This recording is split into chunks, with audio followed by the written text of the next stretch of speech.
Perkenalkan, nama saya Teguh Bakananta dengan NIM A1011-211033.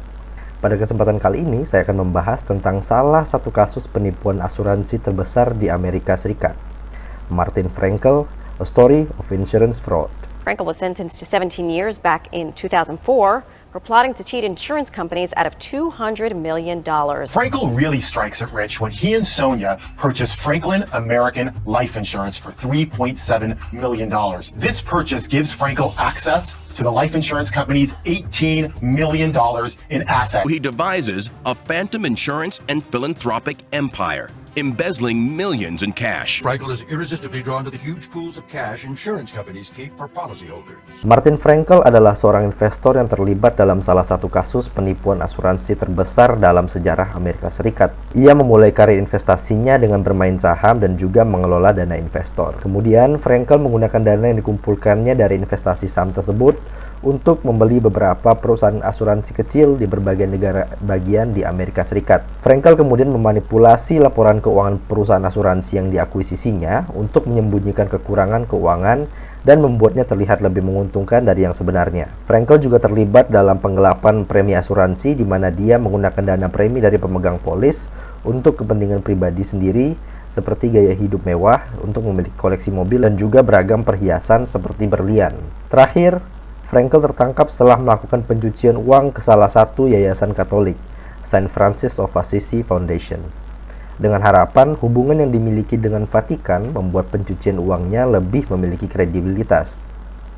Namun hal itu justru menimbulkan kecurigaan dan membuat Frankel tertangkap pada tahun 1999. Kemudian dia diadili atas sejumlah tuduhan, termasuk penipuan asuransi, penipuan keuangan, dan juga pencucian uang. Kemudian Frankel dijatuhi hukuman vonis penjara selama 17 tahun. Tindakan Frankel jika dihubungkan dengan peraturan asuransi di Indonesia, dia cukup melanggar berbagai peraturan asuransi, termasuk kewajiban untuk mengelola dana premi dengan itikat baik dan melaporkan secara akurat kondisi keuangan perusahaan kepada otoritas pengawas. Kasus ini menyoroti pentingnya penegakan hukum yang ketat terhadap pelanggaran dalam industri asuransi, seperti penggelapan premi dan juga manipulasi laporan keuangan.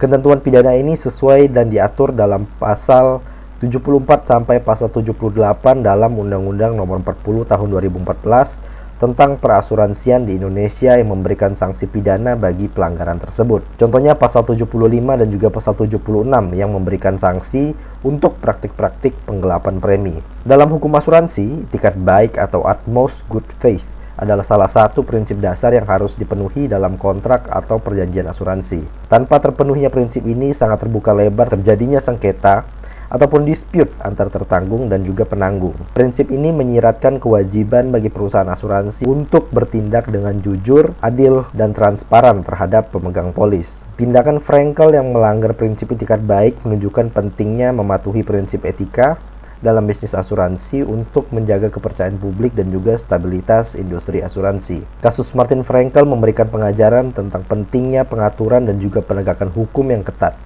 prinsip-prinsip etika dalam industri asuransi, dan bagaimana prinsip tersebut diatur dalam peraturan asuransi di Indonesia. Sekian yang dapat saya sampaikan terkait kasus penipuan asuransi Martin Frankel dan kaitannya dengan peraturan asuransi yang berlaku di Indonesia.